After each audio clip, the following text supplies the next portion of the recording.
Canal de Panamá, este país tiene costas sobre 2 océanos. Patrullas aéreas montan guardia con muchas otras repúblicas africanas, puede proteger los materiales bélicos que se cultivan y por encima de las plantas con la habilidad de un bombero.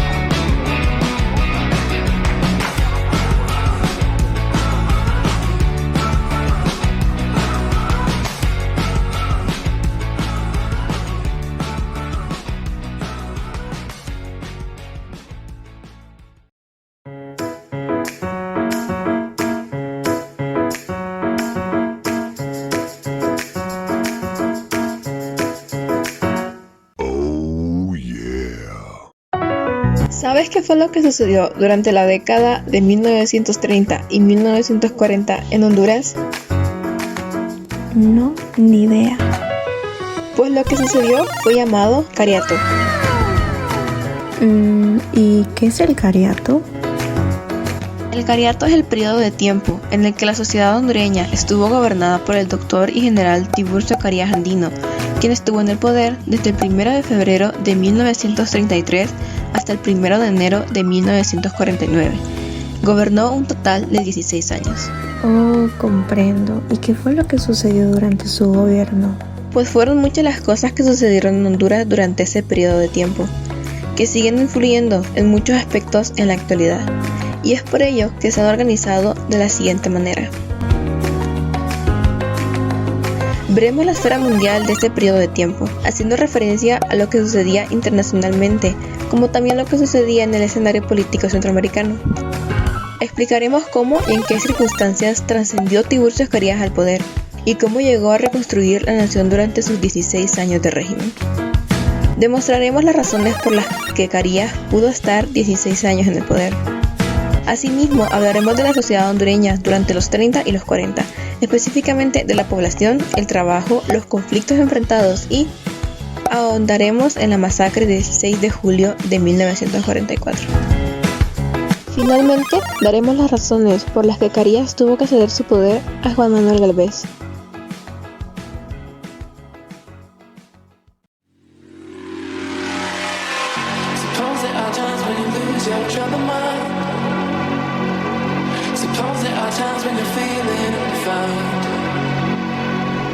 Si hablamos de los cambios políticos y sociales que estaban sucediendo en el mundo internacional durante este periodo de tiempo,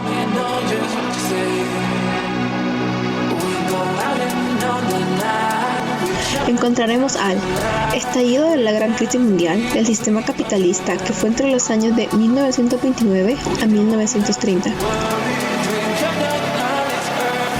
El fascismo de Italia, que ocurrió de 1919 a 1945, a donde surge y se difunde nuevas ideologías y sistemas políticos totalitarios por Benito Mussolini.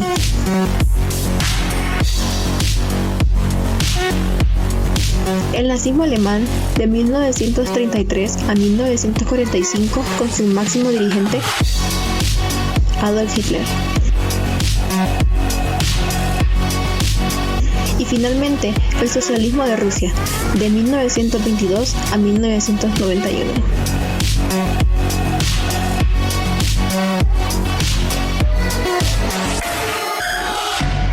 Estas influyeron grandemente en el pensamiento del hombre de esa época, conocidas como periodo de entreguerras y de la posguerra, causando que las potencias europeas y los Estados Unidos den una respuesta a los estados dependientes, siendo uno de ellos Honduras. Es por ello que se empiezan a implementar gobiernos fuertes en el área como respuestas a dichas crisis.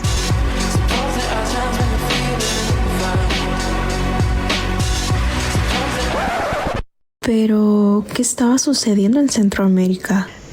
Espera, no seas tan impaciente.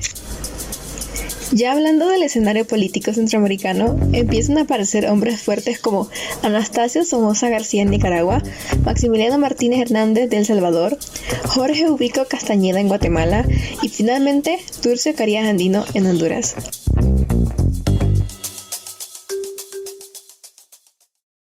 ¿Cómo ascendió Carías al poder?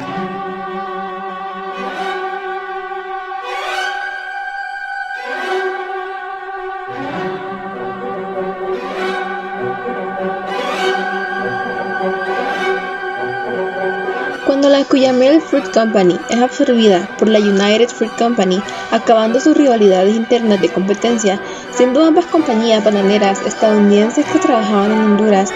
El general Carías es el personaje seleccionado por la United para crear y mantener las mejores condiciones para la expansión del capital norteamericano.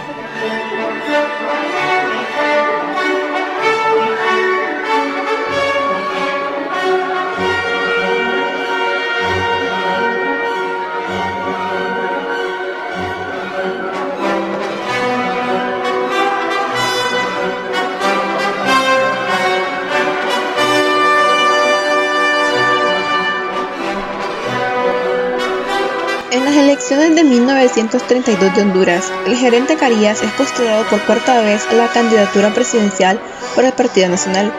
Ganó en 14 departamentos con 79,000 votos contra la fórmula liberal del Dr. José Ángel Zúñiga Huete, que obtuvo 62,000 votos.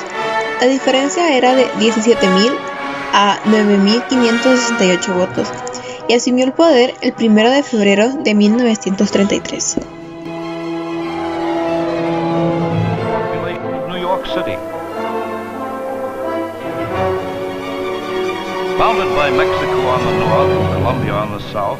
Es importante notar que obtuvo el poder con el apoyo sólido de la United Fruit Company, el Departamento de Estado norteamericano, las autoridades hondureñas, la clase terrateniente y la masa campesina. Aquí tenemos a Samuel Pineda leyendo una carta del general Carías, que fue enviada a Horacio Pineda, el padre de Samuel. Está la firma del general Carías. Este régimen se caracterizó por la violación constante de los derechos más elementales de la ciudadanía, el continuismo y la represión.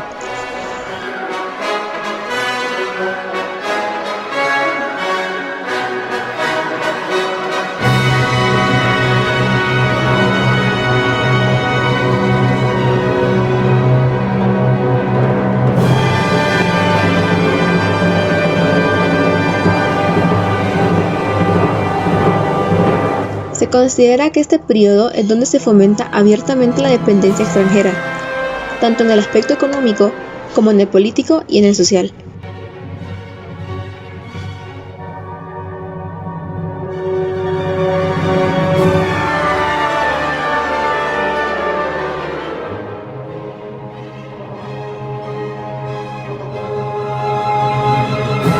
Esto ha influido grandemente en el estancamiento de nuestro país.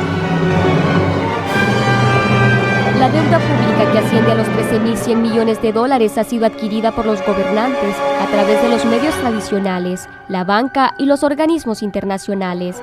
Pero ahora las investigaciones del FOSDE se centran en las alianzas público-privadas. A juicio de los analistas, se trata de un nuevo mecanismo de endeudamiento empleado por el gobierno de turno para despistar. De hecho, es tan delicado que el directorio del Fondo Monetario Internacional, en una de sus principales aseveraciones, indica de que es necesario identificar con precisión cuál es el funcionamiento de la alianza público-privada y el impacto.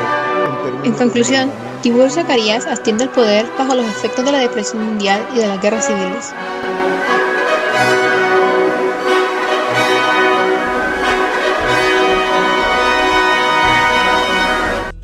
Ok, ya me has hablado de cómo ascendió al poder, pero ¿qué fue lo que hizo durante su gobierno? Ok, mira, lo primero que empieza a cambiar es la exportación del banano. En las primeras décadas del presente siglo, la economía hondureña creció y se expresó por medio de un volumen significativo de las exportaciones de las bananas. De 1922 a 1926 hubo una exportación de 12.764.511 racimos, y luego de 1923 a 1931 hubo una exportación de 25.879.390 que incrementó un 80%. Sin embargo, de 1932 a 1936 descendió la exportación en un 28.46%, con 18.512.984 racimos. Ahora, para afrontar la Gran Depresión, el gobierno propone la reducción de las salarios en los empleados públicos y contrató un préstamo con el Bank and Trust Company de Nueva Orleans por $300,000 al 6% de interés anual. Las compañías que actuaron como garantías para este préstamo fueron las subsidiarias de la United Fruit Company en Honduras. Pero nadie hace algo de gratis, en especial esas compañías. Exacto, es por ello que a cambio estas compañías reciben de parte del régimen de Carías derechos de libre exportación y transferencia entre ellas de artículos y equipos, así como garantías de exención contra impuestos futuros. ¡Qué mala decisión! Créelo que sí, este préstamo fue considerado por los observadores críticos como vergonzoso, humillante y dañino para la dignidad del país. Incluso Carías hizo otras condiciones propicias para la United Fruit Company. Estas fueron la creación de la estructura jurídica social que liberó a las compañías de los pagos fiscales correspondientes, la exoneró de la construcción del ferrocarril nacional y le permitió el uso racional de los recursos naturales, que causó la sobreexplotación de la mano de obra nacional. ¿Y cuál fue la reacción de la población, como los trabajadores y otros? Pues lastimosamente, los trabajadores no pudieron quejarse porque el régimen había creado medidas contra la organización sindical. Carías ya para el año de 1936 había logrado casi liquidar toda forma de oposición política. Es importante resaltar la frase acuñada en este periodo por sus opositores: de encierro, desentierro y entierro. ¿Por qué tomó esas medidas el régimen? Fue porque la represión fue considerado como un medio necesario del régimen carista y la política norteamericana para evitar que la ciudadanía se rebelase contra la pobreza, baja de salarios y la injusticia social. Considero que son muy contradictorias las palabras que anunciaba el general Carías en su propaganda. La paz es la única bandera que debe enarbolar el nacionalismo para lograr el bien de la República. Concuerdo contigo. En la práctica solo se estableció esta paz para beneficio del enclave, ya que la estabilidad que implantó el gobierno de Carías no produjo el desarrollo del país.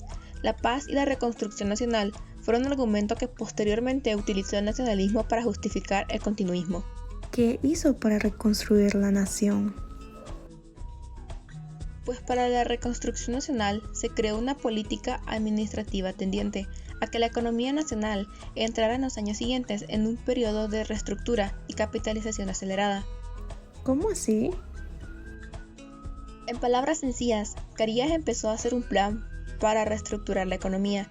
Un ejemplo de esto fueron las leyes que emitió el Congreso de la República para enfrentar la crisis económica que estaba pasando el país. Algunas de ellas fueron la afectación de la Ley de Presupuesto General de Egresos e Ingresos del año fiscal de 1933 a 1934, que disminuyó de 15.2 millones a 10.7 millones de lempiras. Se disminuyeron los gastos de varios ramos y todos los sueldos, pensiones, subsidios y jubilaciones fueron grabados en un 20% de rebaja. Se emitió la ley del arancel de aduanas para controlar la importación y exportación. Se creó el 10% de recargo sobre el valor de los derechos arancelarios destinados al fondo de cambio, para respaldar el 100% en oro la emisión de lempiras. Se establecieron los fondos especiales de la renta aduanera para las tesorerías especiales de caminos y de justicia. Se emitieron reformas a la ley monetaria y se creó el sistema de control de cambios, como un mecanismo para equilibrar la oferta y demanda de pagos internacionales y cumplir con las obligaciones contraídas en moneda extranjera. En 1934 se reformó la ley de municipalidades para crear el impuesto sobre la introducción de mercadería extranjera. Se creó un fondo administrativo en la reforma a la ley monetaria, sirvió para crear Panadesa. El gobierno impidió la salida de los ahorros nacionales. Se renovó el código de minería, el de aduanas, etc. La verdad que a pesar de las limitaciones económicas financieras de aquel tiempo, las medidas de política económica y de orden público que el gobierno de Carías dictó fueron de un gran alcance e innovadoras. Sí, es una gran observación. En realidad, los objetivos de la obra económica de Carías fueron sanear el crédito de la nación, equilibrar la economía nacional y crear las condiciones apropiadas para ganar el tiempo que el país había perdido en el siglo pasado. El desequilibrio financiero del sector externo se corrigió mediante una reforma arancelaria, en donde se grababa con tarifas más altas las importaciones suntuarias y no necesarias. Esta política de reducción de importaciones fue reforzada con el establecimiento del control de cambios y gravando la salida de los capitales. Exacto. Es posible que el hecho más significativo fue el pago de la gravosa deuda que se venía acumulando desde 1870 y que en 1939, cuando el general Carías asumió el poder, llegó a la cantidad de 32 millones de lempiras, quedando reducida a final de 1948 cuando terminó su periodo de 3.2 millones de lempiras. Esta disminución resulta espectacular si se toma en cuenta que esta pesada deuda tenía que cancelarse en medio de una crisis mundial y después de haber estado el país en un periodo largo de luchas fratricidas. ¿Y qué otras cosas hizo? En infraestructura y edificios hizo los acueductos y alcantarillado moderno de Tegucigalpa, adoquinamiento de calles, construcción de carreteras, puentes, plantas eléctricas, aeropuertos, aeródromos, estaciones aéreas, campos de emergencia, muros de sostenimiento, la red vial panamericana. Sus principales edificaciones fueron el Estado Nacional, el edificio para la Escuela Militar de Aviación, Centro de Enseñanza Agrícola, de Artes y Oficio, y entre Centro de Recreación, la Concordia, las Naciones Unidas, el Monumento de la Paz y Centros de Correlación de Menores. Dentro del campo militar, reorganizó el ejército fundando la Escuela de Cabos y Sargentos, renovó el material de guerra, los cuarteles, el alojamiento de las guarniciones en toda la República, desarrolló la mejor aviación militar del área centroamericana. El país poseyó de la mejor flota aérea, con modernos aparatos de entrenamiento, de bombardeo y persecución. Reorganizó el ramo de guerra para el mantenimiento del orden público y fue el fundador supremo de nuestras Fuerzas Armadas y de la aviación militar. Como un guía conductor en los campos ideológicos, ya que fue considerado como muy sabio, ¿verdad? Sí, es cierto. Otras cosas que logró fueron la reorganización del sistema diplomático y consular, el desarrollo, configuración y hegemonía del Partido Nacional, la conquista e implantación definitiva de la paz pública, o sea, el cese de las guerras civiles, la cual fue la más importante. En resumen, las principales obras realizadas de Carías fueron frenar las guerras civiles y el equilibrio financiero y de capitalización. Sí, y lo peor fue que esto último lo hizo con préstamos de las compañías bananeras, haciendo que tuvieran más poder, y esto obligaba al poder a que fuera más generosos con ellas, permitiéndoles levantar otras vías férreas, como la de Puerto Castilla a Blanchito o la de Omca a la frontera de Guatemala. Evasión fiscal permitió la rebaja de sueldos y salarios. Ahora comprendo por qué Carías Andino generó una unión oligárquica y convierte al Estado en un Estado neocolonial al servicio de las bananeras. Y levantar a cambio de $150,000 los 125 kilómetros de ferrocarril. Pero se te olvida decir que también cumple con una tarea progresiva, como es la de unir en mayor grado al Estado de Honduras, pues a partir de su mandato es que podemos hablar de un Estado nacional, aunque en realidad sea neocolonial. Terminaba el general Carías su periodo presidencial de 4 años, para el cual fue electo conforme al artículo 110 de la Constitución Política de 1924, era necesario convocar a nuevas elecciones presidenciales en 1936, lo cual significaba darle posibilidades de triunfo al Partido Liberal. Dilos con palabras sencillas.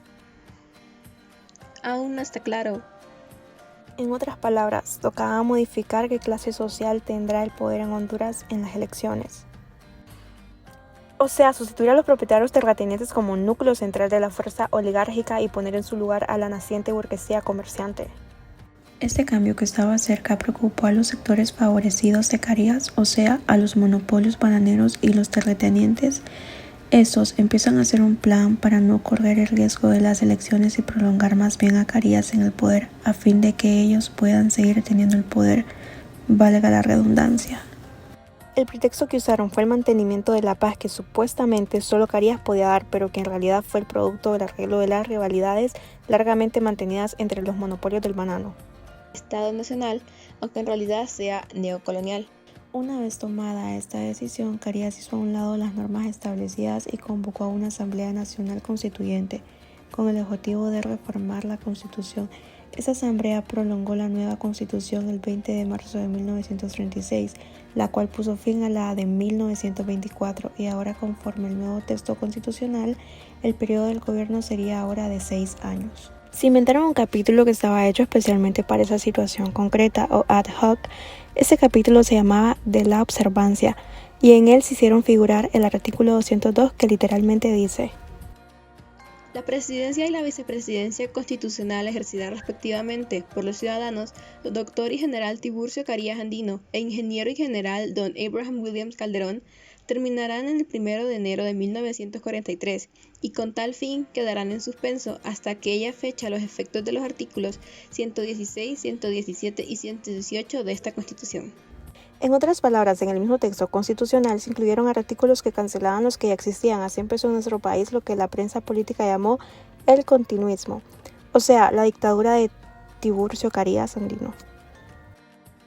Carías hizo mucho uso de la prensa para decir que las amplias masas populares lo habían solicitado, por ejemplo, El Diario, El Cronista, entre otros. Todos los que no estaban de acuerdo con el continuismo tuvieron que salir huyendo del país o fueron encarcelados. La prensa no era libre, sino que era controlada por el gobierno. Cuando se llega al año de 1939, se dispuso a hacer una nueva reforma constitucional para prolongar la dictadura hasta 1949, utilizando la misma excusa de la paz. Esto fue ya que los monopolios bananeros y los terratenientes latifundistas tenían temor de cambiar la estructura del bloque gobernante del partido. Es importante saber que lo único que le interesaba a los norteamericanos era el enriquecimiento de las empresas bananeras, obtener tierras, campos de explotación que garantizaran el futuro del desenvolvimiento agrícola, incrementar el poder económico, obtener contratos favorables, privilegios, franquicias, excepción de impuestos, para imponer su poder económico. Jamás se preocuparon por el desarrollo del país. Otros factores que causaron que Carías estuviera tanto tiempo en el poder fueron la expansión ideológica del totalitarismo en América Latina, la ayuda militar financiera, moral de la nueva política del presidente Roosevelt de Estados Unidos, como era la política de buen vecino, la crisis económica y el estallido de la Segunda Guerra Mundial. Lo que más caracterizó a la población durante los años 1930 a 1950 fue el rápido crecimiento estadístico y que la mayoría de las personas vivían en la población rural. En cifras globales, la población hondureña pasó de 854.184 habitantes en 1930 a 1.368.605 en 1950. El poder de los terratenientes y las élites locales se basan en la propiedad de grandes extensiones de tierra, lo que se conjugaba con el clientelismo político que prevalecía en las comunidades. Los terratenientes constituían así el poder económico y político en los espacios locales, mientras que la dictadura era la expresión superior de la estructura de poder. Lo que más caracterizó a la población durante los años 1930 a 1950 fue el rápido crecimiento estadístico y que la mayoría de las personas vivían en la población rural. En cifras globales, la población hondureña pasó de 854.184 habitantes en 1930 a 1.368.605 en 1950. El cuadro siguiente ilustra la progresión demográfica de Honduras durante el periodo 1930-1950, mostrando su número de habitantes por género.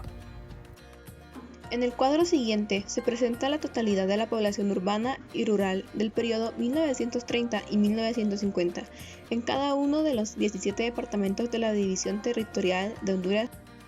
En el periodo estudiado, la sociedad hondureña, esencialmente rural, se divide básicamente en dos clases sociales, terratenientes y campesinos, que conformaban la abrumadora mayoría de la población en estos años.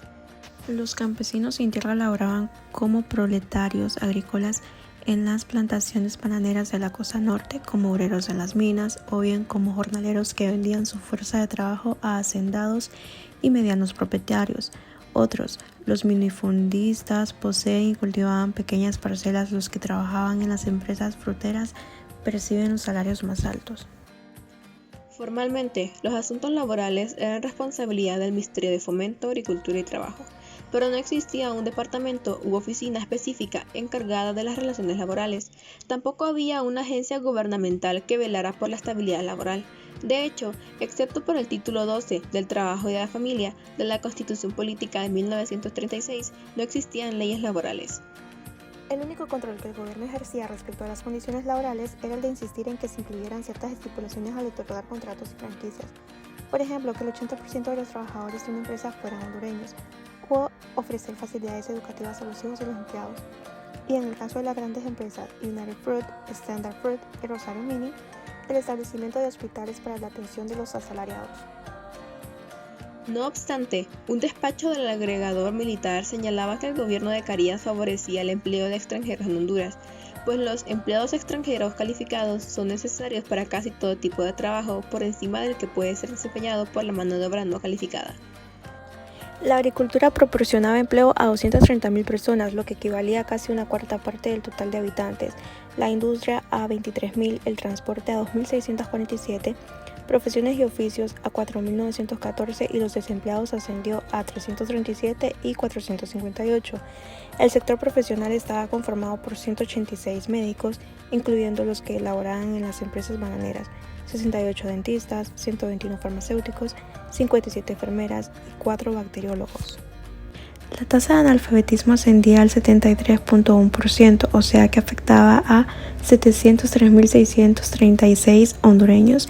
El 2.4% podía leer pero no escribir y el 24.5% era alfabetizado. Algunos de los mayores conflictos que tuvo la población fueron que el general Carías manipulaba la Constitución, así suprimía casi por completo la oposición. De ahí que su régimen es caracterizado por una violación sistemática de los derechos humanos, las libertades públicas y leyes del país. Algunos de los mayores conflictos que tuvo la población fueron que el general Carías manipulaba la Constitución, así suprimía casi por completo la oposición. De ahí que su régimen es caracterizado por una violación sistemática de los derechos humanos, las libertades públicas y leyes del país. Algunas de las medidas antipopulares que el gobierno aplicó fueron el cierre de la Escuela de Medicina, la de Derecho y en el último instante toda la universidad. Esto causó que todos los estudiantes salieran del país. La indignación del pueblo fue en aumento con las detenciones y encarcelamientos en masa, los desaparecimientos de presos políticos, como por ejemplo el profesor Alfredo Calix, el número de víctimas de las masacres de San Pedro Sula, Morolica, San Nicolás, Copán, Trujillo, Olancho, entre otros, donde eran enterrados en fosas comunes. Otros abusos consistían en perseguir, hostigar, atormentar a los ciudadanos, negar visas de pasaporte para el exterior, prohibir las reuniones en grupo, la prevención de concentraciones públicas, realizar numerosos cateos en hogares, se decomisaba toda la propaganda opositora y requisaban todos los documentos personales en las carreteras y los caminos. Son muchos los escritos que reafirman que el general Carías ejerció el poder mediante una dictadura que trajo el luto y la miseria a miles de hogares hondureños. Las cárceles estaban repletas de ciudadanos que no cometieron más crimen que demostrar su amor a la libertad, luchar por la constitucionalidad y por los derechos humanos. Esta presión se agudizó más en el año de 1944 a 1948, al grado que obligó al gobierno a cometer abusos de poder, como la masacre, el encarcelamiento del grupo de mujeres manifestantes de Tegucigalpa el 4 de julio de 1944 y la masacre del 6 de julio del mismo año en San Pedro Sula.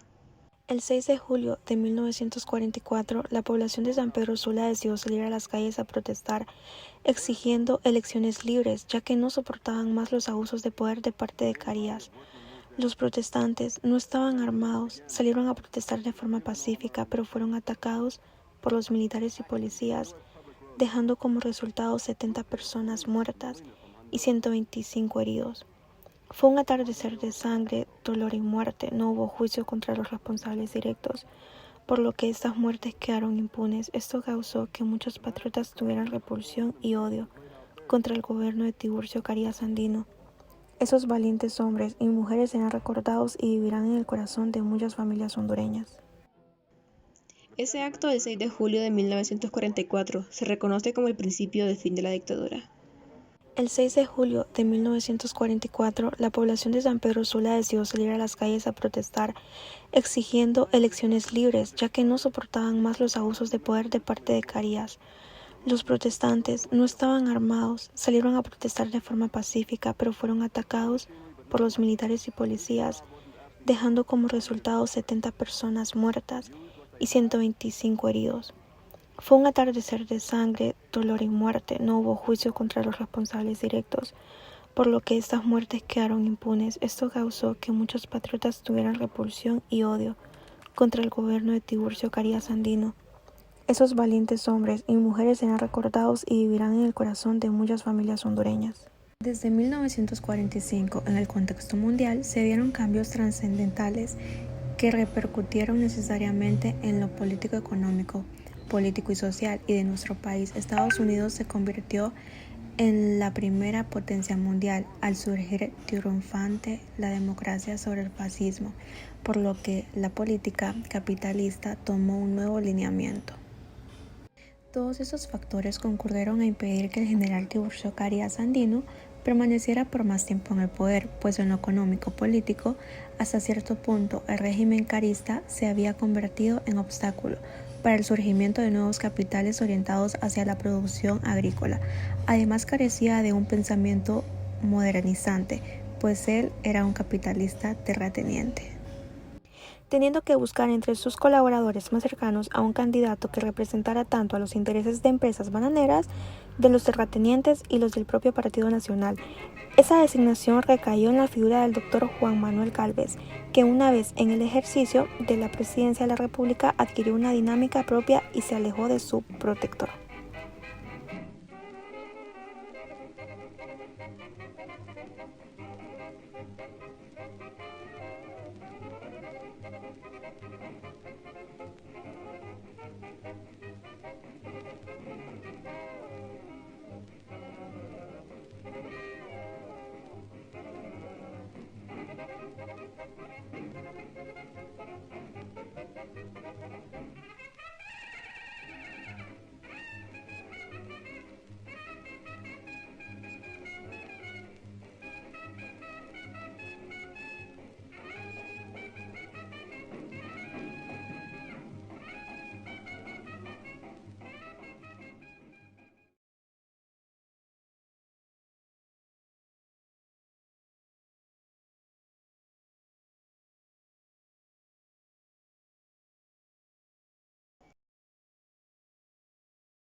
La tasa de analfabetismo ascendía al 73.1%, o sea que afectaba a 703.636 hondureños.